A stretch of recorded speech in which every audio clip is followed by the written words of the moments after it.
நோக்கி நீரே புகலிடம். ஏனாரன் நான் நம்பியிருக்கும் இறைவன் என்று உரைப்பார். ஏனெனில் ஆண்டவர் உம்மை வீரனின் கண்ணில் இருந்தும் குற்றளிக்கும் கொள்ளை நோயிலிருந்தும் தப்பி வைப்பார். அவர் தம் சிறகுகளால் உம்மை அரவணைப்பார். அவர் தம் ரெக்கைகள் கீழ் நீர் புகலிடம் காண்பீர். அவரது சொல்லுறுதியே கேடயமும் கவசமும் ஆகும். இரவில் திகிலிக்கும் பகலில் பாய்ந்து வரும் அம்புக்கு நீர் அஞ்ச மாட்டீர். இரவில் உழவும் கொள்ளை நோய்க்கு பகலில் தாக்கும் கொடிய வாதைக்கு நீர் அஞ்ச மாட்டீர்.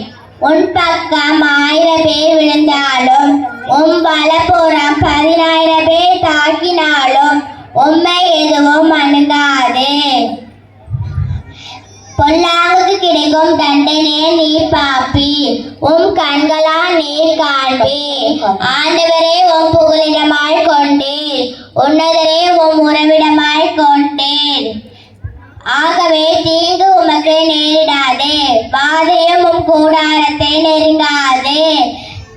நீ செல்லும் இடமெல்லாம் உம்மை காக்கும்படி அவர் தாம் தூதர்களுக்கு கட்டளையிடுவார். கால் கல்லில் மோதாடும்படி அவர்கள் தங்கள் கைகளால் உம்மை தாங்கிக் கொள்வார்கள். நன்றி.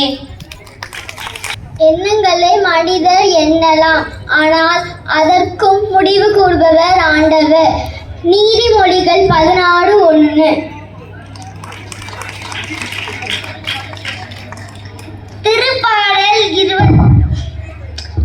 திருப்பாடல் 25. ஆண்டவரை உம்மை நோக்கி என் உள்ளத்தை உயர்த்துகின்றேன்.